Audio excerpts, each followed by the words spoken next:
Recording number 178 భాగవత వివరంగా చెప్పుకుంటూ ఉన్నాము.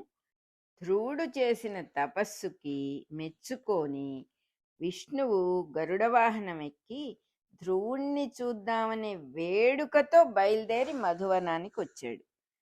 వచ్చిన తర్వాత చాలా ఆనందించి విష్ణువుని కళ్ళతో తాగేస్తూ చూశాడుట ధ్రువుడు. తన ముఖము అనే ముద్ర ఆకాశం అనే అద్దంలో ప్రతిబింబిస్తూ ఉంటే ఆ ప్రతిబింబాన్ని కౌగలించుకున్నట్టుగా వాసుదేవుడి ముఖంగా భావించి నమస్కారం చేశాడుట.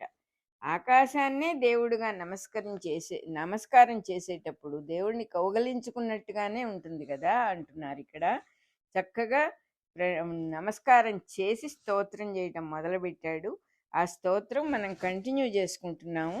నీ ఒక్కడివే పరమాత్మ, ఉన్నవాడివి నీ ఒక్కడివే, నాకు ఆ విషయం తెలుసు. నీలోనే మహత్తు, అహంకారం మొదలైన విశ్వమంతా కూడా వేరుగా మాకు కనపడటం కేవలం నీ మాయ వల్లనే, నీ లీల వల్లనే, నీ ఆట వల్లనే తప్ప ఉన్నది నువ్వు ఒక్కడివే కదా అని మంచి నిశ్చయ జ్ఞానంతో మాట్లాడుతున్నాడు ధ్రువుడు. మనకి చాలా కళ్ళు తెరిపించే విషయాలు చెప్తాడు ఇక్కడ. ఎందుకంటే చిన్నపిల్లవాడు కాబట్టి, చిన్నపిల్లల లాంటి వాళ్ళమే మనం కూడా, భగవంతుడి విషయంలో ఏమీ తెలియని వాళ్ళం. అందుకని ఎంతో వివరంగా చెప్తాడు ఇక్కడ ధ్రువుడు. మనం తప్పకుండా ఈ చాప్టర్ శ్రద్ధగా వినవలసి ఉంటుందన్నమాట. ఏం చెప్తూ ఉన్నాడు? ఈ మాయ వల్ల నువ్వు అలా కనపడుతున్నావు కానీ ఇదంతా నీ మాయ తప్ప, ఉన్నవాడివి నువ్వు ఒక్కడివే, వేరే రెండో వస్తువు అనేది లేదు. ఈ మాయ వల్లనే నువ్వు ఆత్మగా కూడా నాకు ప్రసన్నుడివి అవుతున్నావు. అసలు ఏదైనా ఒకటి కనపడటము అనేది జరిగిందంటే నే విడిగా ఉండాలి కదా. నే విడిగా ఉండి నాకు ఆత్మగానో దేవుడుగానో నువ్వు కనపడుతున్నావంటే అది మాయే కదా. కానీ రెండుగా లేకపోతే కనపడదు కాబట్టి మాయను పెట్టి ఆడుకుంటున్నావు నువ్వు. అన్నిట్లో నువ్వే ఉన్నావు, ఆత్మశక్తితో అన్నిటినీ కల్పించుకొని అన్నిట్లో నువ్వే ఉన్నావు, ఇంద్రియాల్లో నువ్వే నివసిస్తున్నావు. ఒక్కొక్క కట్టె మండేటప్పుడు ఒక్కొక్క నిప్పు మంట వేరుగా కనిపించినట్టుగా నువ్వు మా ఇంద్రియాల అధిదేవతల రూపంలో వేరువేరుగా తోస్తూ ఉన్నావు. కట్టెలన్నీ ఒకటే, నిప్పంతా ఒకటే, కానీ అలా విడివిడిగా కనపడటం అనేది దాని సహజ గుణమైనట్టుగా నువ్వు ఈ పాత్రలన్నీ ధరించి సమస్తము నువ్వే ఒక రచయితలాగా తనలో ఉన్న కథని బయటికి తెచ్చి ప్రతి పాత్ర రూపంలో రచయిత ప్రతి సన్నివేశం రూపంలో ప్రతి ఇన్సిడెంట్ రూపంలో ఎలా ఉంటాడో నువ్వు అలాగే ఉన్నావు. ఈ సృష్టిని మొత్తంగా ఆక్రమించుకొని, ఒక కథ మొత్తంగా ఒక రచయిత ఎలా ఆక్రమించుకొని ఉంటాడో, ఎలా ఆయనే దానికి అధినేత అవుతాడో, ఎలాగైతే ఆయనే దానికి సృష్టికర్త అవుతాడో అలా ఉన్నావు నువ్వు అంటున్నాడు. నువ్వు దీనబాంధుడవు, దీనులను నువ్వు రక్షించేవాడివి నువ్వే కదా. దీనులంటే ఎవరు? నిన్ను తెలుసుకోలేని వాళ్ళే దీనులు, అంతకంటే దీనత్వం ఏం లేదు. నిన్ను తెలుసుకోనందువల్లనే ప్రతి మనిషికి కూడా జీవితంలో అనేక దుఃఖాలు ఉన్నట్టుగా కనపడుతుంది. అసలు విషయాన్ని తెలుసుకోనందువల్ల వేరే వేరేవన్నీ కనపడతాయి. నీ జ్ఞానం లోకాల్లో ఘన పరిమాణంగా ఉంది, అన్నిట్లోకి ఎక్కువగా నీ జ్ఞానమే ఉంది. ఆ జ్ఞానం కదిలి రావటమే నీ అడుగుల కదలిక, దాన్ని అనుసరించేదే బ్రహ్మ సృష్టి. అందులో జీవులు నిద్ర నుంచి లేచిన వాళ్ళలాగా అస్తిత్వానికంటే ఎగ్జిస్టెన్స్కు మేలుకుంటూ ఉన్నారు. నిన్ను చూడటం చేతగాక పరిసరములుగా చూసి నిన్నే గుర్తిస్తూ ఉన్నారు వాళ్ళు. అది ఎలా ఉంటుందంటే, నిద్రపోయేవాడు తనను తాను ఎరుగడు కదా. మేలుకుని చూసేవాడికి మాత్రం వాడు నిద్రపోతున్నట్టు తెలుస్తుంది. అదే రకంగా జీవరాశులన్నీ కూడా, బ్రహ్మగారు కూడా సృష్టికి ముందు వాళ్లకు వాళ్ళు ఉండరు. అందరూ నిద్రపోతున్న స్థితిలోనే ఉంటారు. నిద్రపోయేవాడికి ఎవరికి వాళ్ళు తెలియరు కాబట్టి, తాము ఉన్నామని కూడా తెలియదు కాబట్టి వాళ్ళందరూ అదే స్థితిలో ఉంటారు. వాళ్ళు మెలకువ తెచ్చుకోవటమే సృష్టి. వెంటనే వాళ్ళ అస్తిత్వాన్ని, అంటే ఎగ్జిస్టెన్స్ని, పరిసరాల్ని, చుట్టుపక్కలంతా చూసి ఆ తరువాత నారాయణుణ్ణి గుర్తిస్తారు. చూసిన తరువాత నారాయణుని వేరే రూపంలో గుర్తిస్తారు కాబట్టి, వేరే వస్తు రూపంగా చూస్తారు కాబట్టి, వాళ్ళకి పరమాత్మ అని తెలియదు. ఇలాంటి స్ఫురణ కలిగించిన నీ యందు కృతజ్ఞుడు కాని సజ్జనుడు ఎవరైనా ఉంటారా? సజ్జనుడికి మటుకే ఈ స్ఫురణ తెలుస్తుంది. తెలిసి నీతో కృతజ్ఞుడు కాని వాడెవడుండడు. ఈ కృతజ్ఞతయే మోక్ష మార్గం. ఇది ఇక్కడే స్టార్ట్ అవుతుంది. ఓహో, నన్నెవరో నడిపిస్తున్నారు కదా, నాకు మంచి బుద్ధి ఇచ్చారు కదా, నాకు తెలివితేటలు ఇచ్చారు కదా, నాకు మెలకువ తెచ్చారు కదా, ఇది నాకు ఈ మెలకువ ఎలా వచ్చింది అనే తెలుసుకోవాలనే వివేకంతోనే మొదలవుతుంది వాళ్ళది. ఆ కృతజ్ఞతతో స్టార్ట్ అయితేనే మోక్ష మార్గానికి వెళ్తాడు. దానికి నువ్వే శరణం నాయనా, వేరే ఎవ్వరూ లేరు అని చెప్పి చెబుతున్నాడు. ఇంకా చెబుతున్నాడు, మహాత్మాను సమస్త జీవలోకాలకు సృష్టిని, స్థితిని, లయాన్ని మూడింటిని కలగజేసే కారుణ రూపుడవు నీవే. కాబట్టి జీవులకు నువ్వే కల్పవృక్షంలాగా పనిచేస్తావు. కల్పవృక్షం అంటే ఏది కావాలంటే అది పొందుతూ ఉన్నారు జీవులు. వాళ్ళకి ఏం కావాలో దాని వైపు ప్రయత్నం చేసి పొందటానికి నువ్వే సహాయం చేస్తున్నావు. ఎవ్వరు ఏది కోరి అర్చిస్తారో నిన్ను, అది వాళ్లకు నువ్వే వెనకాలండి సహాయం చేసి సమకూర్చి పెడుతున్నావు. ఈ విషయాన్ని జీవులు నీ మాయ వల్ల తెలుసుకోలేకపోతున్నారు. తెలుసుకోలేక మోసపోతున్నారు. ఎలా మోసపోతున్నారంటే, కోరినప్పుడు కోరినది మటుకే నువ్వు ఇస్తావు. కోరటం వల్ల జరుగుతూ ఉన్న మోసం ఇదేను. అది వాళ్ళకి తెలియటం లేదు. కోరని వాళ్ళకి తనే నిర్ణయించి ఇస్తాడు కాబట్టి, కోరని వారికి ఇచ్చేటటువంటి స్థితిని కోరిన వాళ్ళు అందుకోలేకపోతున్నారు. నీ అంతటా నువ్వు ఇచ్చినప్పుడు అది తప్పకుండా ఉన్నతమైన స్థితి అవుతుంది. వారుగా కోరినప్పుడు తెలియక చిన్న చిన్న విషయాలు కోరుకుంటూ ఉన్నారు. అలా మోసపోతున్నారు వాళ్ళు. ఇందులో ధర్మం మొదలైన వాటి స్వరూపాలన్నీ కూడా కోరిన వాడిని బట్టి మారిపోతూ ఉంటాయి. కోరని వారి ధర్మానికి ప్రభువే, అక్కడ నువ్వే అచ్యుతుడే ప్రభువు. కోరికలుండి కోరిన వాళ్ళ ధర్మానికి కోరిన వాళ్లే ప్రభువులు. అంటే they are responsible for the consequences అన్నమాట. ప్రతి విషయానికి కాన్సిక్వెన్సెస్ ఉంటాయి. మనకు కూడా తెలుసు ఆ విషయం. చిన్నది కానీ పెద్దది కానీ ఆఫ్టర్ ఎఫెక్ట్స్ అనేవి తప్పకుండా ఉంటాయి. కానీ భగవంతుడు తనంతట తను ఇచ్చినప్పుడు ఏదైనా కూడా, ఏ వరమైనా కూడా దానికి ఏ రకమైన కాన్సిక్వెన్సెస్ జీవులు అనుభవించాల్సిన అవసరం రాదు. కానీ మనం కోరినప్పుడు ఆ కోరికతో పాటు వచ్చే కష్ట నష్టాలు, ఆ కోరికతో పాటు వచ్చే సుఖాలు అన్నీ మనమే రెస్పాన్సిబుల్ అవుతాం, మనమే అనుభవించాల్సి వస్తుంది. అయ్యో తెలియకడిగానే అని అనుకున్నందువల్ల కూడా ఏ ప్రయోజనము లేదు. అయిపోయిన విషయానికి బాధపడి ప్రయోజనం లేదు. కాబట్టి ఒక చిన్న స్కిల్ ఉంది అక్కడ. ఆ ఏది కోరకుండా ఉండటము అనే స్కిల్ తెలుసుకునే వరకు ఇలా కింద మీద పడుతూ ఉండటం, కర్మబంధం ఏర్పడటం. కర్మబంధం అంటే ఏం లేదు, కాన్సిక్వెన్సెసే కర్మబంధం. సో తప్పదన్నమాట. అట్లాగే చెప్తూ ఉన్నారు. ఇంకా అట్లాగే అర్ధకామాలకి కూడా, అర్థం అంటే డబ్బు, మేనేజ్మెంట్, కామం అంటే కోరికలు, వాటి సమన్వయం కూడా, వాటిని సమన్వయం చేసుకొని, అంటే వాటిని సింథసైజ్ చేసుకొని మనం బతకాలి.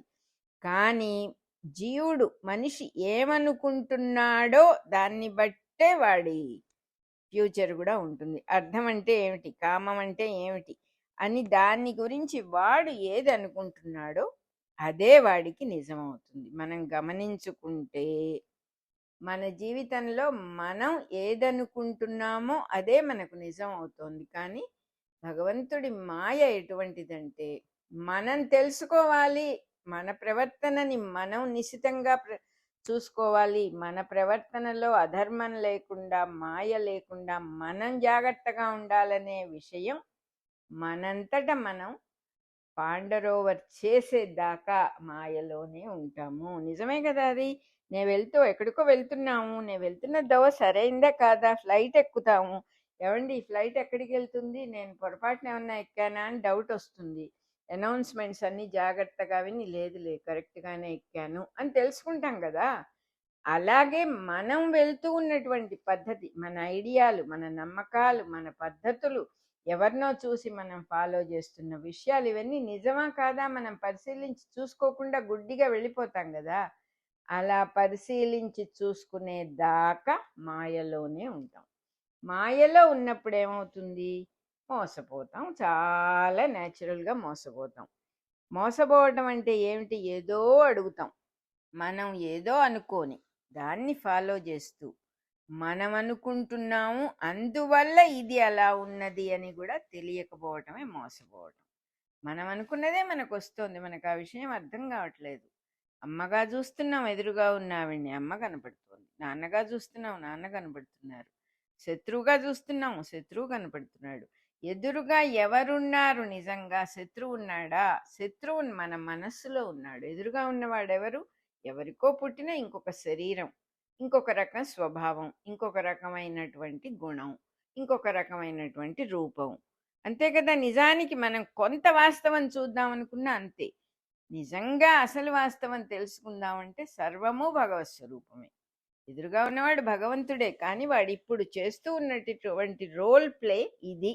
ఇప్పుడు వాడిని మనం ఏమనుకుంటున్నామో అదే వాడు. మనం దైవం అనుకుంటే వాడు దైవమే అవుతాడు, కానీ దైవం అనుకోలేము. ఎందుకంటే రోల్ ప్లేలో ప్రస్తుతానికి అది లేదు. ఏదో వేరే ఏదో అనుకుంటూ ఉన్నాం. మనం అనుకుంటున్నవన్నీ నిజమే అవుతున్నాయా కాదా అని పరిశీలించి చూసుకుంటే గానీ తెలియదు ఈ విషయం ఎవరికి వాళ్ళకి.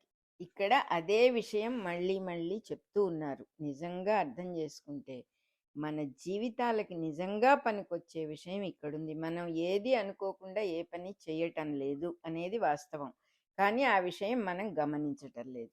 అనుకోవటం చాలా న్యాచురల్ అని. అనుకోకపోతే ఎలాగండి? ఏది మంచిదో తెలుసుకొని అది తినాలి కదా. ఏ మార్గం మంచిదో ఆ మార్గమే మనం నడవాలి కదా. ఎవరు మంచివాళ్ళో వాళ్ళనే మనం అనుసరించాలి కదా. ఇలా ఉంటాయి మన లాజిక్స్. ఎందుకంటే మాయలో ఉన్నప్పుడు మాయ లీడ్ చేస్తుంది కాబట్టి మన లాజిక్స్ అన్నీ ఇలాగే ఉంటాయి.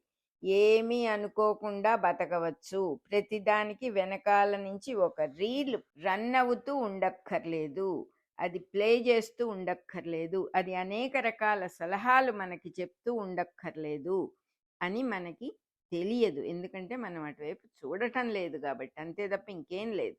మన మనసులో ఏం రీళ్లు తిరుగుతున్నాయి అంటే ఆరోగ్య సూత్రాలనే రీళ్ళు. అది పూట పూట మారిపోతూ ఉంటాయి. ఇవాళ ఎవడో కొత్తవాడు వచ్చి ఏదో చెబుతాడు, ఆహా ఇది కరెక్ట్ అండి అని దాన్ని ఫాలో చేయటం మొదలెడతాం. దాన్ని ఫాలో చేయటం అంటే ఏమిటి? ఈ పదార్థం తింటే నాకు చాలా మంచిదిట అనేటటువంటి భావాన్ని తింటున్నామా, పదార్థాన్ని తింటున్నామా? భావాన్ని తింటూ పదార్థం తింటున్నామని మనం అనుకుంటున్నాము. ఆ భావం వల్ల నీకు మేలు జరుగుతోందా లేదా అనే విషయానికి నీకు ఎటువంటి ప్రూఫ్ లేదు. అనేక విషయాలకు ప్రూఫ్ అడుగుతాం. ఏమండి వేదాంతాన్ని ఎవడన్నా ప్రూవ్ చేయగలుగుతాడా? పురాణాలు నిజమని ఎవరైనా చెప్పగలుగుతారా? శ్రీరామచంద్రుడు ఉన్నాడా అండి? ఇలాంటి వాటికి అన్నిటికీ అడుగుతాం. కానీ ఈ విషయాన్ని నువ్వు మంచిదనుకోని తింటూ ఉన్న పదార్థం నీకు మంచి చేస్తోందా లేదా అని నువ్వు ఎప్పుడైనా పరీక్ష చేసుకున్నావా? ఫలానాది తింటే మన ఆరోగ్యం బాగుపడుతుంది అనుకొని తింటున్నాం. ఏం అనారోగ్యం వచ్చింది? ఏం బాగుపడాలి? దాన్ని చూసుకున్నామా? అది ఇది తిన్నందువల్ల అది బాగుపడిందా లేదా? అది మనమేం విచక్షణ చేయమే. తినటం ఈజీ కాబట్టి, తెచ్చుకోవటం ఈజీ కాబట్టి తెచ్చుకుంటాం, తింటాం. అలాగే అవుతోంది కానీ పరిశీలన దృష్టితో జీవించటం లేదు మనం. అట్లాగని ప్రతిదీ పరిశీలన దృష్టితో చూసుకుంటూ ఎన్నేం చేస్తాం మనం? ఏమీ పరిశీలన అక్కర్లేదు, ఏ దృష్టి అక్కర్లేదు. దైవము అనే ఒక్క దృష్టి చాలు. ఈ పదార్థం దైవ స్వరూపమే కదా, ఇది ఇచ్చినవాడు దైవ స్వరూపమే కదా, దీన్ని పొట్టలో వేస్తే అరగటం అనేది దైవ స్వరూపమే కదా. ఈ ఇంతకు ముందు లేని శరీరం కొత్తగా పుట్టి పెరిగి పెద్దై తెలివితేటలు నేర్చుకొని చదువు నేర్చుకొని మొత్తం ఆహార పదార్థాల గురించిన రీసెర్చ్ చేసి దాన్ని తెలుసుకొని ఇప్పుడు అది తిని ఆరోగ్యం బాగు చేసుకోవాలి అని పుడుతోందా? ఆ ఆరోగ్యం బాగు చేసుకునే పద్ధతి ఇదే. శరీరం పుట్టకముందు ఈ నాలెడ్జ్ లేకపోతే పుట్టిన తర్వాత అదే నేర్చుకొని అదే చేసి అదే తెలుసుకుని అదే ఎక్స్పెరిమెంట్ చేస్తుందా? అలా జరుగుతుందా ఎక్కడైనా? ఏది ముందరిదో అది రక్షించదా మనల్ని? శరీరం పుట్టకముందు ఏదైతే ఏ నాలెడ్జ్‌తో అయితే పుట్టిందో, ఏ భగవత్ కృపతో అయితే పుట్టిందో, ఆ కృప మనల్ని రక్షించలేదా? మనమే పుట్టి, మనమే తెలుసుకుని, మనమే మనల్ని మనం రక్షించుకునే పరిస్థితి ఉందా ఇక్కడసలు? కానీ మనం ఎప్పుడూ అలా ఆలోచించం. ఎందుకంటే మాయకి లోబడిన వాళ్ళము. మాయ అంటే ఏమిటి? నేను విడిగా ఉన్నాను. నా ఆరోగ్యం నేను చూసుకోవాలి. నా సంగతులన్నీ నేను చూసుకోవాలి. ఏవండీ చూసుకోక్కర్లేదా అయితే? అంటే అది కాపోతే ఇది రెండే మన దృష్టిలో ఉన్నది. ఒకవేళ నేను చూసుకోవద్దంటే నువ్వు మానేస్తావా? చూసుకోవాలంటే చూసుకుంటావా? మన వల్ల అవుతుందా చూసుకోవటం? చూసుకోవటం అయ్యుంటే ఈ పాటికి అందరూ బతికే ఉండేవాళ్ళు గదా! ఆరోగ్యంగా. ప్రతివాడు ఆరోగ్యంగానే ఉండేవాడు. ఈ రోజుల్లో ఆరోగ్య సూత్రాలు పాటించని వాళ్ళెవరున్నారు? కావాల్సినంత వైద్య సదుపాయం ఉన్నది. కావాల్సినంత మంది ఆరోగ్య సూత్రాలు వల్లించి చెప్పేవాళ్ళున్నారు. కావాల్సినంత డబ్బుంది. కావాల్సినంత నాలెడ్జి ఆరోగ్యం గురించిన నాలెడ్జ్ పెరిగి, పెరిగి, పెరిగిపోతూ ఉంది. అందరూ ప్రతి విషయము చెప్పేవాళ్ళే. వినేవాళ్ళే తక్కువైపోయారు. అందరూ అన్నీ చెబుతూ ఉంటారు. ఒకడొకటి చెబుతాడు. ఇంకోడు ఇంకోటి చెబుతాడు. అన్నీ ఫాలో చేస్తూ ఉంటాం మనం. ఒక్కొక్కళ్ళు ఒక్కొక్కటి ఫాలో చేస్తారు. దీన్ని వ్యతిరేకించేవాడు ఇంకొకడు పుట్టుకొస్తాడు. మనకు అర్థం కావట్లేదా? ఇది ఏమిటి ఇట్లా కొంచెం టూ మచ్‌గా ఉందే? ఇంతమంది చెప్పేవాళ్ళు ఉంటారా? ఒకటి గనక వాస్తవం అయ్యుంటే అంత వెరైటీ ఉంటుందా వాస్తవంలో? ఉండదు గదా! ఉండటానికి అవకాశం లేదు గదా! కొంచెం ఆలోచించుకుంటే మనకే అర్థమైపోతుంది. అదే ఇక్కడ చెప్తూ ఉన్నారు. మోక్షం గురించి గూడా ప్రతివాడికి తనకి సంబంధించిన అభిప్రాయం ఒకటుంది. మోక్షం అంటే ఇది అంటాడు. ధర్మం అంటే ఇది అంటాడు. అర్థం అంటే ఇది అంటాడు. అర్థం అంటే డబ్బు.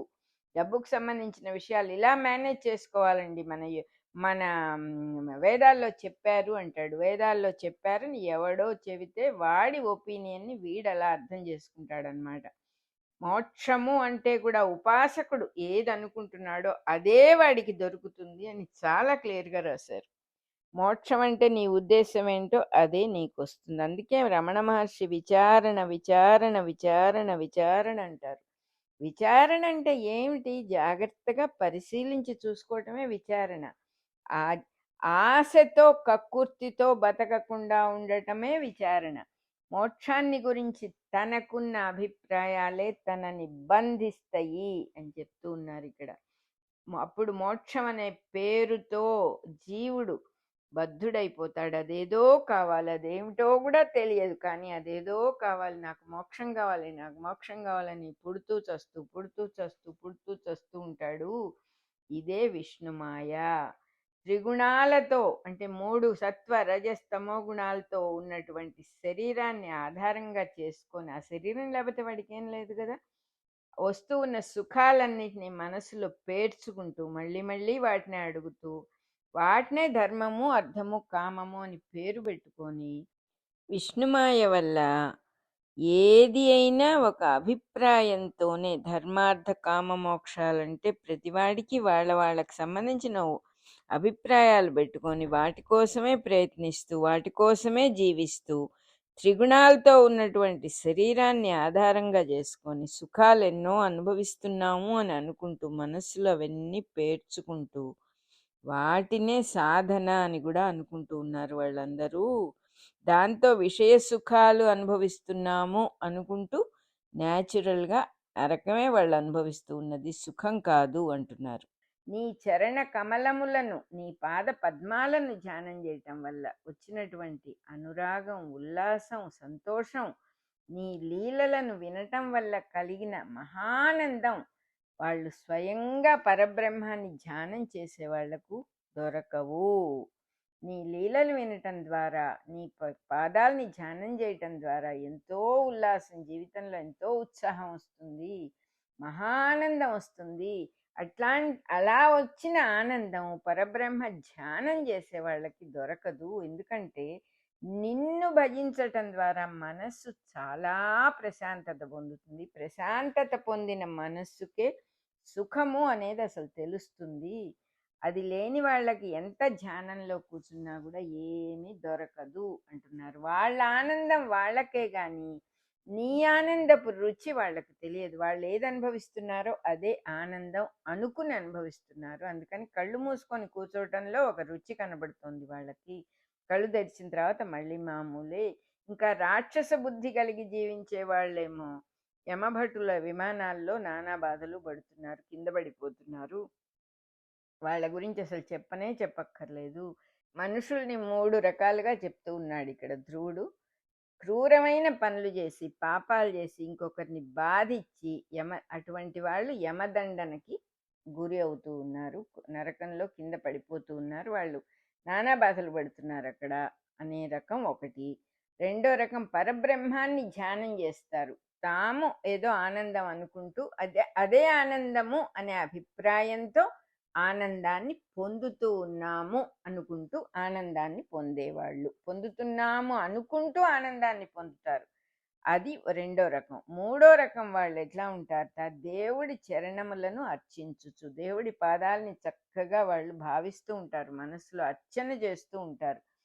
విశ్వప్రేమ అనురాగములను అభ్యసిస్తారు. విశ్వప్రేమానురాగములు అంటే విశ్వంలో వాళ్ళకి ఏది కనపడినా, ఎవరు ఎదురుపడినా, ఏ పరిస్థితి వచ్చినా మంచి చెడు అనే విచక్షణ, సుఖము దుఃఖము అనే విచక్షణ చెయ్యకుండా ఇది పరమాత్మ స్వరూపమే కదా, ఇది పరమాత్మ స్వరూపమే కదా, ఇది పరమాత్మ స్వరూపమే కదా అనే భావనతో వాళ్ళు విశ్వ ప్రేమ అనురాగాలను అభ్యసిస్తారు, అలవాటు చేసుకుంటారు. భగవంతుడి కథలకు మనస్సును అర్పించి వింటూ ఉంటారు ఆయన కథలు. అతని రూపమైన సుఖాన్ని అనుభవించేటటువంటి బుద్ధిమంతులు మూడో రకము.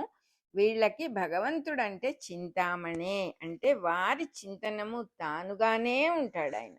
ఎప్పుడు వాళ్ళ మనస్సులో తను తప్ప ఎవరు ఉండరు, ఇంకా వేరే ఏ చింత ఉండదు. అంటే అర్థం ఏంటి, అయ్యో ఇది ఇలా అయిపోయింది, అది అలా అయిపోతోంది, ఆ పని ఎలా అవుతుందో, ఈ పని ఎలా అవుతుందో, ఇది నాకు కలిసి వస్తుందో రాదో, ఈ టెండర్ నాకు వస్తుందో రాదో, ఈ ఫ్లైట్ టికెట్ నాకు దొరుకుతుందో దొరకదు, ఈ నా నా నా నా నాది నేను అనేటటువంటి బాధ లేకుండా ఆయన చరణాలని పట్టుకుంటారు కాబట్టి, ఆయన కథలకు మనస్సు అర్పిస్తారు కాబట్టి, ఆ చింతనంతా ఆయన గురించే ఉంటుంది కాబట్టి ఎప్పుడు ఆనందమే ఉంటుంది. ఆయన సుఖస్వరూపుడు కాబట్టి ఆయనే తానైపోతాడు అటువంటి వాడు అని చెప్తూ ఉన్నాడు.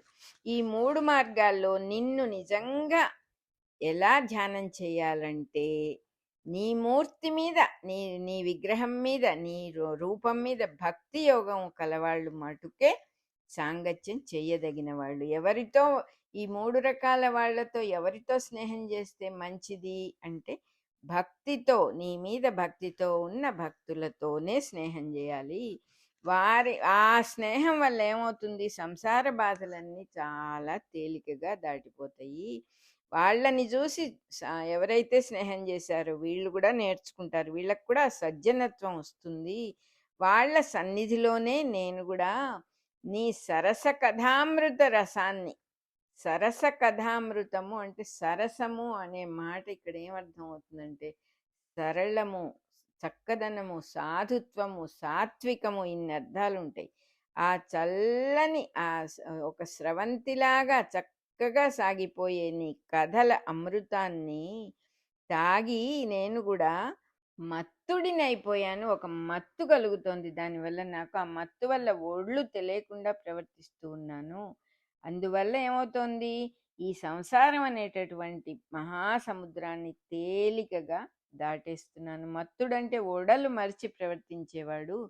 పరమ భాగవత మూర్తులందరినీ కూడా భగవంతుడిని మూర్తులే అని భజించటం వల్ల సంసార బంధాల యందు ఏమాత్రము బంధం కలగదు. దీన్నే మత్తత అని అంటారు అంటున్నారు. సంసార బంధాన్ని ఇలా దాటాలి కానీ వేరే మార్గం లేదు. దాన్ని దాటాలనుకోని దాటటం సాధ్యం కాదు ఎవరికి కూడా. ఇది కావాలి అనుకోని అది చెయ్యటం ఎవరి వల్ల సాధ్యం కాదు అని చెబుతూ ఉన్నారు. నిరంతరం ఎప్పుడు నీ పాదపద్మముల దగ్గర నుంచి వస్తున్న సుగంధాన్ని, సువాసనను అది తెలుసుకున్న వాడికి మటుకే, దాన్ని పొందటం చాతైన వాడికి మటుకే ప్రియమైన మానవ దేహాన్ని మర్చిపోగలుగుతారు. వాళ్ళు మటుకే నీ పాదపద్మాల సుగంధాన్ని గ్రోలటం, ఆ వాసనని అనుభవించటం చాతైన వాళ్ళు మటుకే, మానవ దేహం మనిషికి చాలా ప్రియమైంది కదా, దాన్ని కూడా వాళ్ళు మర్చిపోతారు. అది తెలిస్తేనే ఇది మర్చిపోతారు. దాంతో భార్య, పిల్లలు, సంసారము, కోరికలు, మిత్రులు, ఇళ్ళు, బంధువులు ఇవన్నీ కూడా ఇంపార్టెంట్ అవ్వవు వాళ్ళ లైఫ్‌లో. కేవలం బాధ్యతలవుతాయి గానీ, అవి మోస్ట్ ఇంపార్టెంట్‌గా చెయ్యరు. దేహాన్నే దైవధ్యానంలో మర్చిపోయిన వాళ్ళు, దేహం మీద ఆధారపడే సుఖాలన్నిటినీ మర్చిపోతారు. కాబట్టి వాటిని, ఆ సుఖాల్ని వదిలేయటానికి, ఆ కోరికల్ని వదిలేయటానికి, ఆ బంధాల్ని వదిలేయటానికి ప్రత్యేకంగా శ్రమ పడనక్కరలేదు అంటూ ఉన్నాడు ధ్రువుడు. ఎంతో చక్కని గైడెన్స్ ఇస్తూ ఉన్నాడు ఇక్కడ మనకి. మహాత్మా మానవ దేహాలతో, దేవతల దేహాలతో, పశువుల దేహాలతో, క్రిమి కీటకాలు మొదలైన వాటి దేహాలతో, పాముల దేహాలతో, రాక్షసుల శరీరాలతో చెయ్యబడినదే, ఇన్ని శరీరాలతో చెయ్యబడినదే నీ విరాట్ విశ్వ స్వరూపము అంటున్నాడు. నీ విరాట్ స్వరూపం, విరాట్ విగ్రహము అది. దేంతో దేంతో చేశారవి? ఈ అన్ని శరీరాలతో చేశారు ఆ విరాట్ విగ్రహాన్ని. సమస్తమైన సృష్టిలో కనబడుతున్న ప్రతి శరీరంతోనూ తయారు చేసిందే నీ విరాట్ విగ్రహం. కాబట్టి అది ఎట్లా ఉంది? మా మంచి చెడ్డలతో, మహత్తత్వాలతో, మహత్తత్వము మొదలైన అనేక తత్వాలతో నిండిపోయింది. వాటన్నిటికీ కారణమయ్యే నీ విరాట్ విగ్రహం ఒప్పారుతూ ఉన్నది, ఎగ్జిస్ట్ అవుతూ ఉన్నది. అంతేగాని దాని స్వరూపం నాకు తెలుసు. అంతేగాని నేను ఊహించుకుని వేరే ఏదో ఇంకొక రూపం ఉండటం అనేది నాకు తెలియదు. నీ రూపాన్ని నేను విడిగా ఊహించుకోవటం నాకు తెలియదు. నాకు విషయం తెలుసు కాబట్టి తెలిసినది ఏమిటంటే సమస్తము నిండినదే నీ విశ్వ విరాట్ స్వరూపము అనేది నాకు తెలుసు కాబట్టి వేరే ఊహించుకోను. ఇంకా శబ్దం అంటావా, రసం అంటావా, రూపం అంటావా, స్పర్శ అంటావా, ఇవన్నీ ఇంద్రియ వ్యాపారాలు, ఇంద్రియాలకు సంబంధించిన విషయాలు. మనస్సు కాకుండా వేరే ఏదో ఒక వస్తువు ఉన్నది, దాన్ని పరబ్రహ్మము అంటారు అనే భావాలన్నీ నాకు తెలియదు నాయనా. ఉన్న రూపాలు ఏమున్నాయో అవన్నీ నీవే అని నాకు అర్థమైపోయింది. ఇంకా వాటిల్లో ఉన్న త్రిగుణాలు నన్నెందుకు బంధిస్తాయి? త్రిగుణాలుగా నేను వాటిని చూస్తే కదా అక్కడ కూడా నువ్వే ఉన్నావు. వాటిని వేరుగా చూసి తొలగించుకొని బాధలు పడాల్సిన అవసరం నాకు లేకుండా పోయింది. అందువల్ల ఈ త్రిగుణాలు ఎలా పోతాయి? ఈ త్రిగుణాలు కదా అనే భావమే లేదు నాకు అసలు. నేను వాటిని నీ స్వరూపంగానే చూస్తున్నాను. అప్పుడు తొలగించుకునే మాటే ఉంది. నీ స్వరూపాన్ని నేను తొలగించను కదా, తొలగించుకోలేను కూడా కదా. నువ్వే సర్వత్రా ఉన్నావు కదా. అందువల్ల వాటన్నిటిని దేన్నో తొలగించుకొని నిన్ను చూసేటటువంటి సమస్య లేదు నాకు అసలు. అట్లాగే కల్పాంతం అయ్యేటప్పుడు మొత్తం ఆ ప్రపంచాన్నంతా కూడా నువ్వు ఉపసంహరించుకుంటావు. You will take back everything. ప్రళయ స్థితి, ఆ స్థితిలో ఏం చేస్తావు? అంతా నీ లోపలికి తీసేసుకొని ఆదిశేషుడి శయ్య మీద, పక్క మీద చక్కగా ఆదిశేషుడి శరీరం అనే పక్క మీద పడుకుంటావు. యోగ నిద్ర అనుభూతిని అనుభవిస్తూ ఉంటావు. అటువంటప్పుడు ఏమవుతుంది? నీ నాభి అనే నదిలో, ఇక్కడ ఎంత బాగా చెబుతున్నారో మనకి, భగవంతుడి నాభి అని అన్నప్పుడు పద్మనాభుడు అని చెప్తాం కానీ నాభి అంటే మనకి తెలిసింది మన బొడ్డే కదా. అందుకని మనకి దానికి ఏం విలువ కనపడదు అసలు. ఆయన బొడ్డేమిటి, మన బొడ్డేమిటి? మొత్తం విశ్వమంతా శరీరంగా ఉన్నవాడి బొడ్డు ఏమిటి అసలు? అది ఒక పెద్ద నదిట. నీ నాభి అనేటటువంటి నదిలో పుట్టినటువంటి బ్రహ్మాండ గర్భాన్ని, బ్రహ్మాండమే ఒక గర్భంగా ఉంది. సువర్ణ పద్మముగా వెలువరించావు దాన్ని నువ్వు. నీ నాభి అనే నదిలో పుట్టిన బ్రహ్మాండ గర్భాన్ని ఒక బంగారు పద్మంలాగా బయటికి తీసుకొచ్చావు. బ్రహ్మను పుట్టిస్తూ ఉన్న బ్రహ్మస్వరూపుడవైన అటువంటి నీకు నేను నమస్కారం చేస్తూ ఉన్నాను. ఇవన్నీ నువ్వన్నీ నాకు తెలిసినప్పుడు ఇవి కాని నిన్ను నేను ఎందుకు ధ్యానం చేస్తానయ్యా అని అడుగుతున్నాడు. ఈ ఒక్క మాట చాలు మనకి.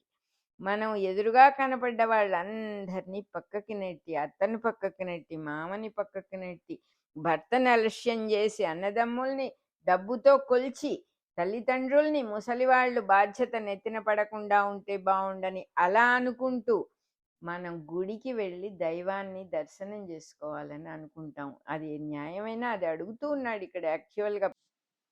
ఇవన్నీ నీ స్వరూపాలై ఉన్నప్పుడు నిన్ను నేను ధ్యానం చేయకుండా ఎక్కడో విడిగా ఉన్న ఏదో ఒక రూపాన్ని పట్టుకొని దాన్ని ధ్యానం చేయాల్సిన అవసరం నాకేమిటి స్వామి అని డైరెక్ట్గా అడుగుతూ ఉన్నాడు. ఇవన్నీ కానట్టి వాడిని నేనెందుకు నిన్నెందుకు అటువంటి వాడిగా నిన్నెందుకు నేను స్మరించాలి? ఇవన్నీ కానివాడివి కూడా నువ్వే, ఇవన్నీ అయినవాడివి నువ్వే, ఇవన్నీ కానివాడివి నువ్వే. కానీ ఎదురుగా ఇన్ని కనపడుతూ ఉన్నప్పుడు, నేను చూడగలిగినప్పుడు ఇవన్నీ నీ స్వరూపాలని నేను ధ్యానం చేయాలి కానీ ఇవి కానివాడివి వేరే ఎక్కడో దూరంగా ఉన్నావు అని చేయటం ఎంత మటుకు భావ్యం అని అడుగుతూ ఉన్నాడు ఆయన. మన రికార్డింగ్ నెంబరు ఫస్ట్ పార్ట్ అయిపోయింది. 178లో మళ్ళీ చెప్పుకుందాం.